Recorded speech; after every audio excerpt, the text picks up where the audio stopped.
నమస్తే, welcome to hit TV. ఏపీలో రాజకీయ వేడి రాంజుకుంది.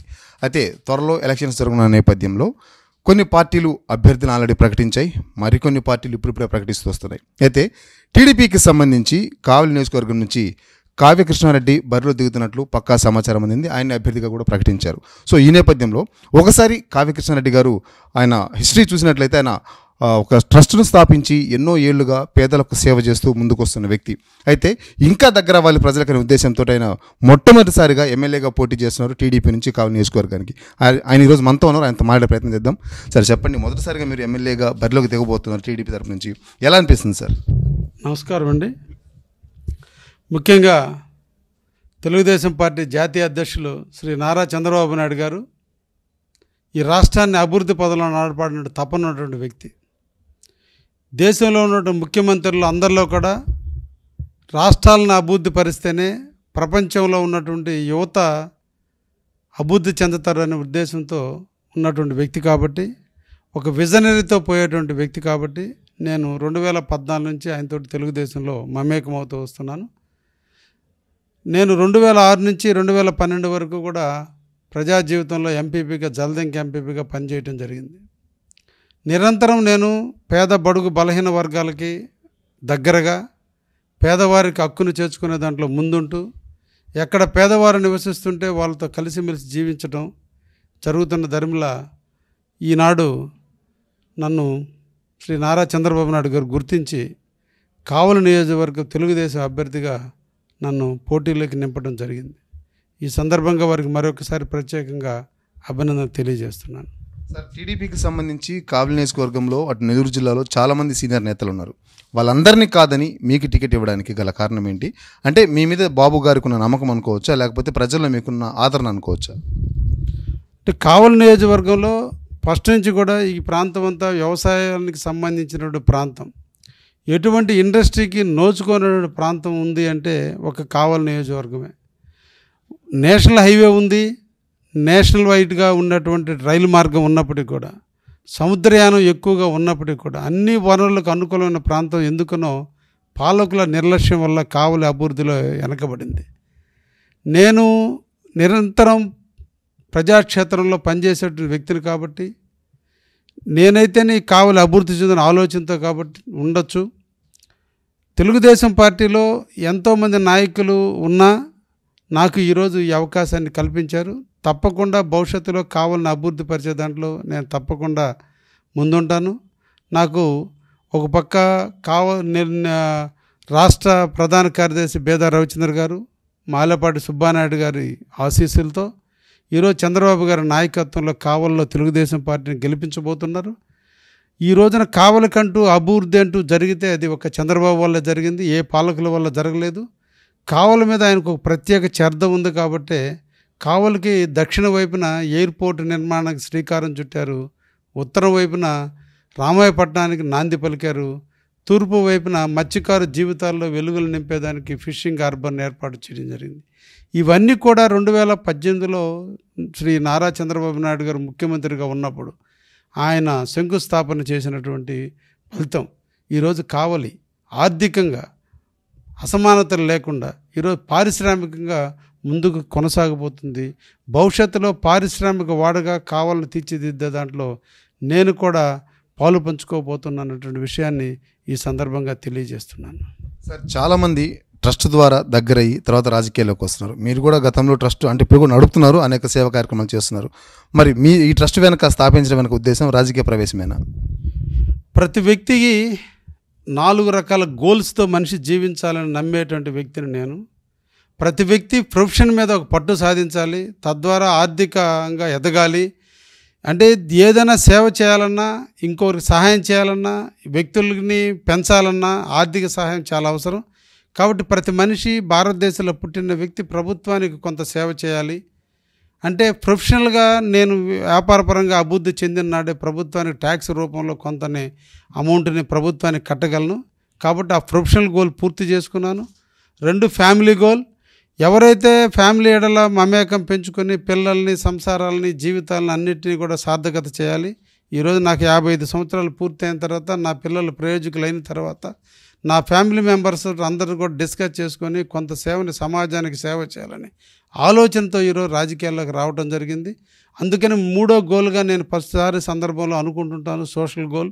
కాబట్టి ఈ ప్రాంతానికి ఎంతో కొంత సేవ చేయాలి, నేను జన్మించిన ప్రాంతానికి అభివృద్ధి పరచాలి. ఈ ప్రాంతంలో వ్యవసాయదారు కుటుంబాలకే తప్ప పారిశ్రామిక కుటుంబీకులు ఇక్కడ లేరు. కాబట్టి వర్షాలు కురిస్తే తప్ప ఇక్కడ పంటలు పండినట్టు దైనందిన స్థితిలో కావలి ఉంది. పేరుకు కావల కాలువే ఉంది, కానీ కావలలో ఎటువంటి అభివృద్ధి నోచుకోలేదు.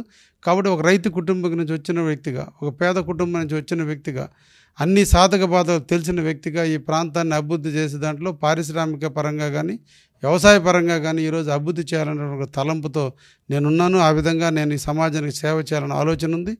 ఈ విధంగా 4వ గోలు రిలీజియస్ గోలు. ఈ ప్రాంతంలో కులాలు, మతాలు, వర్గాలు, ప్రాంతాలుగా అన్నీ ఉన్నాయి. ఎవరి మతాలను వాళ్ళు ప్రేమించుకుంటున్నారు. అన్ని మతాలను గౌరవిస్తూ నేను కూడా దైవానికంగా కొంత సేవ చేయాలనే ఆలోచనతో రావడం జరిగింది. అందులో భాగంగానే నా సంపాదించిన సంపాదన కొంత భాగాన్ని సమాజ సేవ చేయడం జరిగింది తప్ప ఏదో పబ్లిసిటీ కోసం ఇంకోటి కోసమే కాదు. ట్రస్ట్ అన్న తర్వాత కొన్ని యాక్టివిటీలు జరుగుతాయి, చెప్పకుండా కొన్ని వేల యాక్టివిటీలు జరుగుతాయి. ఏ రోజు పబ్లిసిటీకి ముందుకు వచ్చిన వ్యక్తులం కాదు. ఇవన్నీ కూడా క్రోడీకరించిన తర్వాతనే శ్రీ నారా చంద్రబాబు నాయుడు గారు నాకు ఈరోజు ఈ కావలికి పేద ప్రజలకు సేవ చేసే భాగ్యాన్ని నాకు కల్పించారు. వారు ఇచ్చిన అవకాశాన్ని అందిపుచ్చుకొని భవిష్యత్తులో పేద బడుగు బలహీన వర్గాలకు ఆశా జ్యోతిగా పేద బడుగు బలహీన వర్గాలతో కలిసి మమేకమై ఈ ప్రాంతాన్ని అభివృద్ధి చేసే దాంట్లో, పారిశ్రామికంగా అభివృద్ధి చేసే దాంట్లో ముందుంటానని కూడా ఈ సందర్భంగా తెలియజేస్తున్నాను. సార్, ఏ పార్టీకైనా అడిగిన ప్రతి అభ్యర్థికి టికెట్లు ఇవ్వడం అనేది చాలా కష్టం, అందరికీ కుదరదు. అయితే టికెట్లు రాని నేతలు కొంతమంది అసంతృప్తులు ఉండడం ప్రతి పార్టీలో కామనే. అదేవిధంగా మీకు టికెట్ ఇచ్చిన తర్వాత మీ పార్టీలో ఎవరైనా అసంతృప్తులు ఉన్నారా? ఉంటే వాళ్ళతో మీరు ఏ విధంగా సమన్వయం చేసుకుని ముందుకెళ్ళబోతున్నారు? కావలిలో 1994లో ఒంటేరు వేణుగోపాల్ రెడ్డి గారికి తెలుగుదేశం పార్టీ పగ్గాలు ఇవ్వడం జరిగింది. ఆయన 2014 వరకు కావలి నియోజకవర్గంలో తనకంటూ ముద్ర వేసుకుని రాజకీయాలు చేసి ఆఖరిలో ఆయన కనుమరుగైపోయి తెలుగుదేశం నుంచి వైసీపీకి వెళ్ళడం జరిగింది. 2009 నుంచి బిఎంఆర్ గారు కావలి రాజకీయాల్లో ఒక తెరకి నాంది పలికి 2019 ఎన్నికల వరకు పోటీ చేసి ఆయన కూడా ఈరోజు వైసీపీకి వెళ్ళడం జరిగింది. 2019లో పోటీ చేసినటువంటి విష్ణువర్ధన్ రెడ్డి గారు కూడా ప్రస్తుతం తటస్థంగా ఉండిపోయింది. అంటే కావలి నియోజకవర్గంలో తెలుగుదేశానికి దిశ దశ చూపినటువంటి వాళ్ళందరూ కూడా ఈ రోజున బయట ఉన్నారు. ఈ టైంలో కార్యకర్తలు నిర్వీర్యం అయిపోయారు. కార్యకర్తలు పార్టీని బోస్తూ వచ్చారు.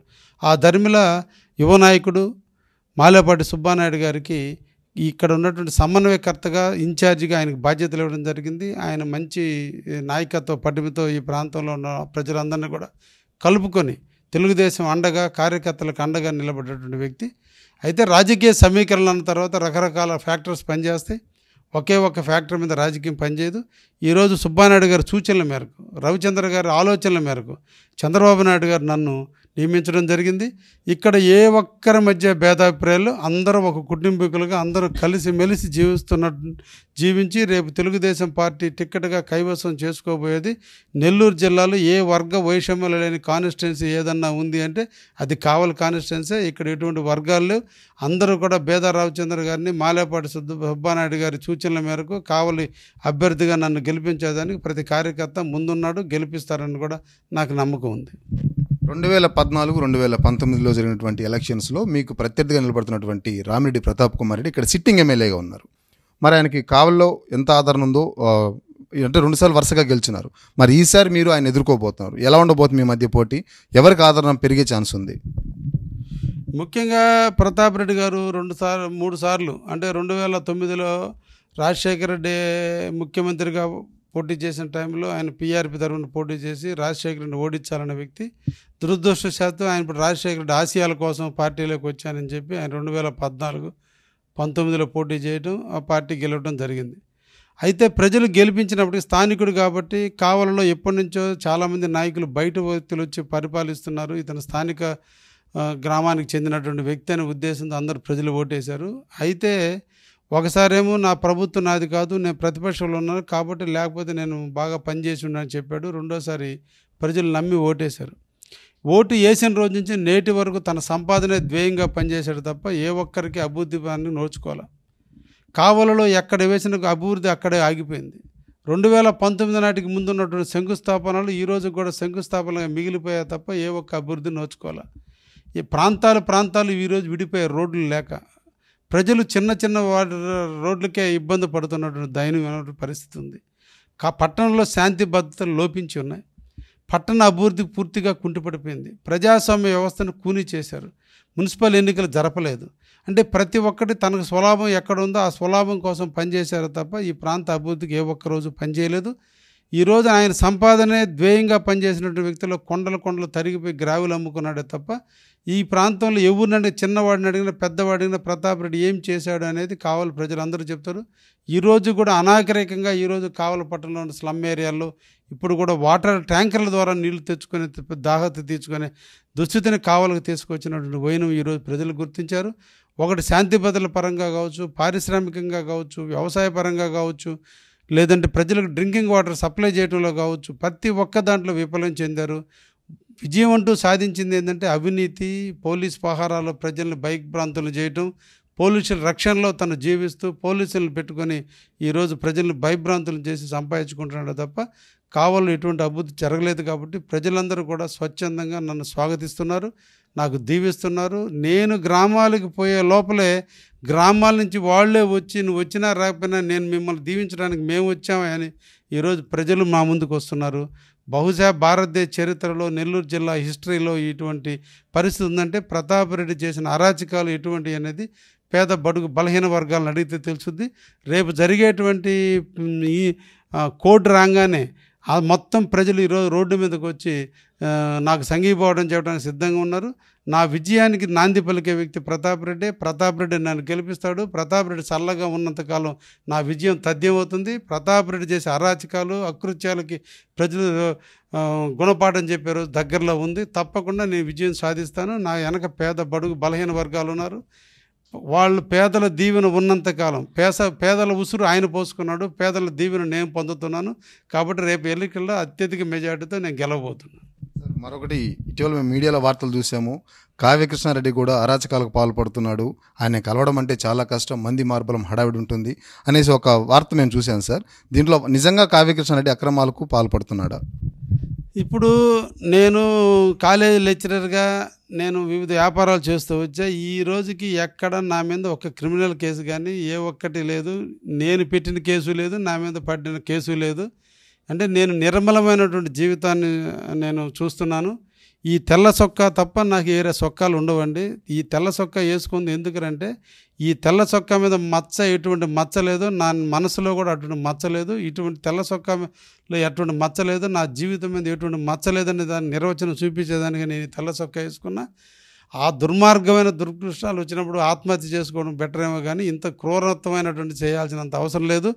అదేదో సామెతగా నా మీద ఏమీ చేయలేనప్పుడు ఎన్నో రకాలు చేస్తున్నారు, పేకాట అన్నీ ఎన్ని ఉన్నాయని ప్రతాప్ రెడ్డి. నువ్వు తిట్టినంతకాలం నా దిష్టి తగ్గద్ది, నువ్వు ఎన్ని ట్రోల్ చేసినా నా దిష్టి తగ్గద్ది. నా దిష్టి తీసేదానికి మా వాళ్ళు చెప్పుకొచ్చారయ్యా, సాయంత్రం ఇంటికి రాగానే దిష్టి తీసుకోవడానికి ఎవరినో ఒకరిని పెట్టుకోమన్నారు. నేను పెట్టుకోను, నాకు ప్రతాప్ రెడ్డి ఉన్నాడు. ఆయన అనుచరుల చేత ఈ ట్రోల్ చేయించినంతకాలం నా దిష్టి తగ్గద్దని చెప్పాను. కాబట్టి నా దిష్టి తగ్గించి నేను ఆరోగ్యంగా ఉండేదానికి ప్రతాప్ రెడ్డి చేసే చొరవకి నేను ప్రత్యేక అభినందనలు తెలియజేస్తున్నా. ఆయన నాకు దిష్టి తీసినంతకాలం నా విజయాన్ని ఆయన ఎవరు ఆపలేరు. ఆయన నన్ను గెలిపించి బెంగళూరు పోతాడని కూడా నేను ఆశిస్తున్నా. తప్పకుండా ప్రతాప్ రెడ్డి ఆశీస్సులతో నేను గెలవబోతున్నా. రైట్ సార్, మరొక వైపు మీరు ఇప్పటివరకు చాలా గ్రామాల్లో తిరిగారు, ఎంతోమంది ప్రజల్ని కలుస్తున్నారు, చాలా సమస్యలు వాళ్ళు మీ దృష్టికి తీసుకొచ్చారు. ప్రధానంగా మీరు ప్రజల నుంచి స్వీకరించినటువంటి ఆ సమస్యలు ఏంటి? ఒకవేళ రేపు మీరు అధికారంలోకి వస్తే ఏ విధంగా ఆ సమస్యల్ని పరిష్కరించబోతున్నారు? చాలా మంచి విషయాన్ని మీరు అడిగారండి. నేను ఇంకా ప్రజల్లోకి పూర్తిగా పోలేదు, త్వరలో పోబోతున్నాను. పోయే లోపల ఈ ప్రాంతాన్ని అధ్యయనం చేయడం కూడా జరిగింది. ఈరోజు నాడు చంద్రబాబు నాయుడు గారు చూపినటువంటి శంకుస్థాపనలతో ఆగిపోయినటువంటి కార్యక్రమాలన్నీ నేను శ్రీకారం చుట్టి వాటిని అభివృద్ధి చేయాల్సినటువంటి బాధ్యత ఉంది. ముఖ్యంగా జంతాపేట వాసులు, వైకుంఠపుర వాసులు, తుఫాన్ నగర్, వెంగళరావు నగర్ వాసులందరూ కూడా ఈ రోజున ఒకే ఒక బ్రిడ్జి, అంటే టౌన్ ఇటువైపు ఎంత ఉందో అటువైపు ఎంత ఉంది అంత ఉన్నప్పటికి కూడా ఒకే బ్రిడ్జి. ఎప్పుడో 1985లో జానారెడ్డి రోడ్డు భవనాల శాఖ మంత్రిగా ఉన్నప్పుడు ఎన్టీ రామారావు గారు స్థాపించినటువంటి రోడ్డు శంకుస్థాపనే ఈ రోజుగా కావలి కూడా లేదు. పట్టణం ఎంత అభివృద్ధి చేసినా ఈ రోజుకి ఎటువంటి బ్రిడ్జిలు నిర్మించలేదు. ఈరోజు మొట్టమొదట నేను వైకుంఠపురం బ్రిడ్జిని టేకప్ చేయబోతున్నాను. ఇది గౌరవ ఎమ్మెల్యే మాగుంట పార్వతమ్మ గారు 2008లో ఉన్నప్పుడు శంకుస్థాపన చేసినటువంటి శిలాఫలకాలను మార్చి శిలాఫలకాలు వేసుకుని జిందాబాదులు కొట్టుకొని పూలు చల్లించుకున్నారే తప్ప ఏ ఒక్క రోజు కూడా దాని చూసినటువంటి వ్యక్తి కాదు ఈ ప్రతాప్ రెడ్డి గారు. తప్పకుండా ఆ వైకుంఠపురం బ్రిడ్జిని ముందు మొత్తం టేకప్ చేయాలి.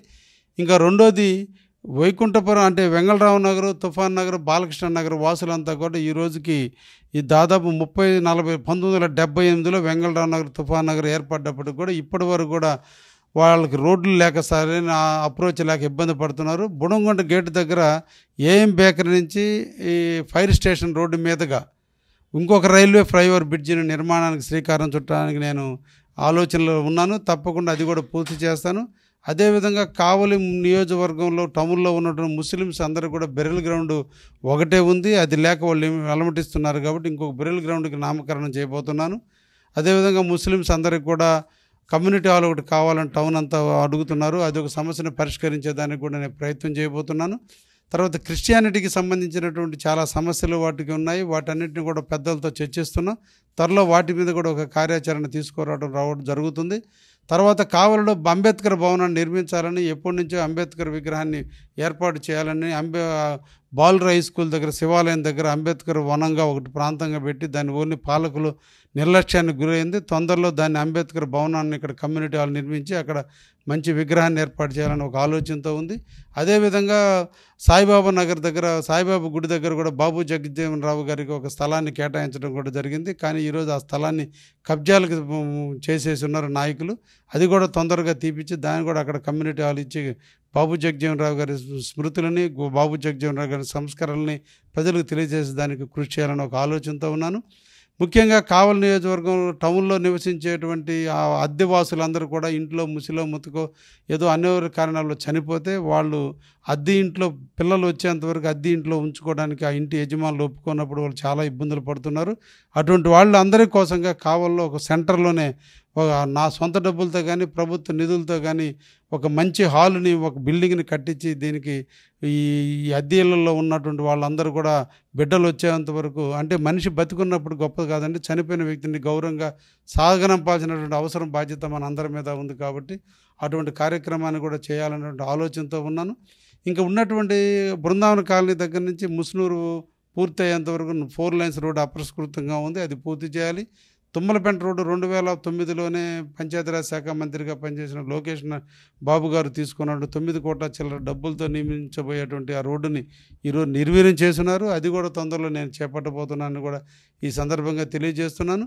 ఒక పక్క ఫిషింగ్ హార్బరు, ఇంకొక పక్క ఎయిర్పోర్టు, ఇంకొక పక్క రామాయపట్నం పోర్టు ద్వారా వచ్చే పారిశ్రామిక అభివృద్ధికి నేను తోడ్పడాలి, వాటిని ఆహ్వానించాలి, కంపెనీని ఈ ప్రాంతంలో తీసుకొచ్చే దాంట్లో చొరవ తీసుకుంటాను. ముఖ్యంగా అగ్రికల్చర్ పరంగా కావలికి అగ్రికల్చర్ పరంగా కూడా కావలి కాలువ నామకరణం చేశారు తప్ప కావలి వరకు నీళ్ళు వచ్చే పరిస్థితి లేదు. దీనికి పేరుకు తగ్గట్టు దాన్ని సార్థకత చేయాల్సినటువంటి బాధ్యత నా మీద ఉంది. కాబట్టి అప్ టు రుద్రకోట వరకు కావచ్చు, చేవూరు వరకు కావచ్చు, తుమ్మలపెంట, అన్నగారిపాలెం వరకు కూడా ఈరోజు సోమశేల నీళ్ళని తీసుకొచ్చి రైతుల జీవితాల్లో వెలుగులు నింపాలనే ఒక ఆలోచనతో కూడా ఈరోజు నేను ప్రయత్నం చేస్తున్నాను. అది కూడా పూర్తి కాబోతుంది. ఇంకా మిగతా ప్రాంతాలు కూడా అన్నింటినీ కలుపుకొని త్వరలోనే ఒక లోకల్ మేనిఫెస్టోని కూడా ప్రజల ముందుకు తీసుకొచ్చి నాకు అవకాశం ఇవ్వని ప్రజల్ని కోరుకోకపోతున్నాను. ప్రజలు కూడా నన్ను ఆశీర్వదించడానికి సిద్ధంగా ఉన్నారు. ఇటీవల రాజకీయ నాయకులు వాడుతున్నటువంటి భాష చాలా బాధాకరం. ఆఖరికి మాజీ ముఖ్యమంత్రి చంద్రబాబు నాయుడు కూడా భాష తప్పలేదు, ఆయన కూడా ఇబ్బంది పడ్డారు. సో ఇలాంటి నేపథ్యంలో మిమ్మల్ని కనుక పరుష పదజాలంతో విమర్శిస్తే కావ్యకృష్ణారెడ్డి అనే వ్యక్తి తిరిగి విమర్శిస్తాడా, వాళ్ళ విజ్ఞతకి వదిలేస్తారా? ఇప్పటి వరకు నేను రాజకీయంగా నాకు తెలుగుదేశం పార్టీ ఇన్ఛార్జి బాధ్యతలు ఇచ్చింది బహుశా 10 రోజులు 12 రోజులు అయిందండి. ఈ రోజు వరకు ఆ రోజు వరకు నేను ఎక్కడ కూడా అన్పార్లమెంటరీ వర్డ్ వాడలేదు. నేను చదువుకున్నాను, 10 మంది పిల్లలకు ఉద్యోగాలు అంటే చదువు చెప్పిన వ్యక్తిని. నాకు సంస్కారం అంటే ఏందో తెలుసు. సంస్కారం అడ్డొస్తుంది. మనిషి పుట్టుతూ ఏది ఎత్తుకోరాడు, పోతూ ఎత్తుకోబోయేది అలా కీర్తి ప్రతిష్టలే. కాబట్టి ఒక పదవి కోసం, పదవి కాంక్ష తీర్చుకోవడం కోసం వల్గర్గా మాట్లాడుకొని ప్రజల్ని పక్కనున్న వాళ్ళు చప్పట్లు కొట్టొచ్చాము. కానీ దానివల్ల వచ్చేటువంటి ఎన్ని రకాల ఒత్తిళ్ళు లొంగనేసినా, ఎన్ని రకాల టెంప్ట్లు చేసినా నా నోటి నుంచి ఎటువంటి బూతు పదాలు కానీ, ఎటువంటి అన్పార్లమెంటరీ వర్డ్స్ వాడటం కానీ రాదండి. కావలి ప్రజలు శాంతి కాముకులు. కావలిలో చాలా ప్రశాంతమైన వాతావరణాన్ని తీసుకురావాల్సిన బాధ్యత నా ముందుంది. పెద్దోళ్ళు అరిచేతిని అడ్డుపెట్టి సూర్యకాంతి నాపలేరని ఒక సామెత ఎలా అయితే శ్రీశ్రీ గారు చెప్పారో, అదేవిధంగా 100 బూతులు తిట్టినా, 100 రకాలు తిట్టినా వీటి వల్ల వచ్చేది ఈ రోజుకి అది కొత్త, రేపటికి వింత, ఎల్లుండికి రోత అవుద్ది. కాబట్టి వాళ్ళ విజ్ఞతగా వదిలేస్తున్నాను. మా ప్రతాప్ రెడ్డి ఇంకా బాగా తిట్టించాలని, మా ప్రతాప్ రెడ్డి ఆధ్వర్యంలో ఇంకా కొత్త కొత్త బూతులు నేర్చుకుని నా మీద ప్రయోగించాలని, ఎన్ని చేసినా నేను చెల్లించినని మరొక్కసారి మా ప్రతాప్ రెడ్డి గారికి విన్నవించుకుంటున్నా. ఆయన ఇంకా బాగా తిట్టాలని, నేను చల్లంగా ఉండాలని నా దేవుణ్ణి ప్రార్థిస్తున్నా. సార్, ఫైనల్గా కావలి నియోజకవర్గ ప్రజలకు హిట్ టీవీ ద్వారా మీరు ఇచ్చే సందేశం? ప్రజలందరూ మన ప్రాంతం అంతా కూడా సుఖశాంతులతో జీవించే ప్రాంతం. రకరకాల మతస్థులు, కులాలు అన్నీ ఉన్న బాంధవ్యాలకి బద్దులమయ్యే వ్యక్తులు మనం. ప్రతి ఒక్కరిని అన్న, మామ, అల్లుడ, అక్క, బావ అనుకుంటూ కులాలకు సంబంధం లేకుండా జీవించే ప్రాంతం కావలి ప్రాంతం. ఇటువంటి కావలి ప్రాంతాన్ని కొంతమంది రాజకీయ నాయకులు స్వార్థం కోసం ఈరోజు వర్గాలుగా, వైషమ్యాలతో ఈరోజు చెడగొడుతున్నారు. రాజకీయ పార్టీలు ఎలక్షన్లో ఓటేపించుకునేంతవరకే ఉండాలి తప్ప ఆ తర్వాత కూడా నాయకుల స్వార్థం కోసం పెళ్ళిళ్ళకి, కర్మంత్రాలకు కూడా ఈరోజు విడదీసినటువంటి వైనం కావల్లో ఉంది. ఇటువంటి వాటికి అన్నిటికీ కూడా స్వస్తి పలికేదానికి నేను ఆఖరు దాకా నేను ప్రయత్నం చేస్తాను. రాజకీయాలు కొద్ది కాలం పాటు ఉండాలి, పోటీలో అభివృద్ధిలో పోటీ పడాలి తప్ప ఈ వర్గాలను పెంచడంలో కాదు. మా కర్మ ఈ కావలికి మొట్టమొదటిగా వీళ్ళందరూ కావల్లో చదువుకొని, కావలి నీళ్లు తాగి, కావల నుంచి వలసలు పోయి కోట్లు సంపాదించుకొని ఆడ నుంచి కోట్లు ఎత్తుకొచ్చి ఆడ పెడతారనుకున్నాం. కానీ ఆడ నుంచి వచ్చి బూతులు తీసుకొచ్చి కావల్లో పెట్టి ఈరోజు కావల్ని ఒక రకమైన భయానకమైన వాతావరణంలో ప్రజలు గుప్పిట్లో పెట్టుకున్నారు. వీటన్నిటిని తీసుకొచ్చి కావలి అంటే పీస్ఫుల్ అయినటువంటి ప్రాంతం అనిపించేదానికి నేను 100% కృషి చేస్తాను. ప్రజలందరూ కూడా సమన్వయం పాటించండి. ఇటువంటి ఒత్తిళ్ళు వచ్చినప్పుడే మనం ధైర్యంగా నిలబడాలి. ఇటువంటి కుతంత్రాలు అన్నీ జరిగేటప్పుడే మనం ధైర్యంగా ఉండాలి. కావలి బ్రహ్మంగారు చెప్పినట్టు కనకపట్నంతో పాటు ఇది కరప్షన్ లేని పట్టణంగా కావలి అనేది ఒక ప్రశాంతమైన వాతావరణంలో ఉంది. ఒకప్పుడు కావలి అంటే ప్రతి ప్రభుత్వ అధికారి కావల్లో రిటైర్ అయిపోయి ఇక్కడే జీవించాలి అంటే ఇక్కడ ఉన్న ప్రజలు అంత మర్యాదస్తులు అనిపించుకునేవాళ్ళు.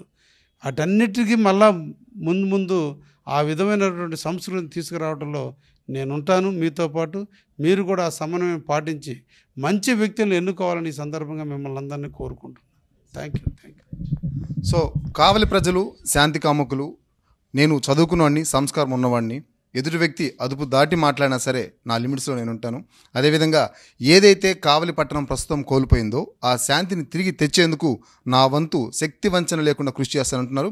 అదేవిధంగా ఎక్కడైతే అభివృద్ధి పనులు ఆగిపోయాయో ఆ అభివృద్ధి పనులను కూడా పూర్తి చేసి కావలి ప్రజల చిరకాల కళ నేను నెరవేరుస్తారని చెప్పి ఈ సందర్భంగా హిట్ టీవీ ద్వారా కావ్య కృష్ణారెడ్డి గారు ఈరోజు కావలి నియోజకవర్గ ప్రజలకు ఒక హామీని ఇస్తున్నారు. ఇది ఆయనతో ముఖాముఖి. కెమెరా పర్సన్ సునీల్తో జోసెఫ్, హిట్ టీవీ కావలి నుంచి.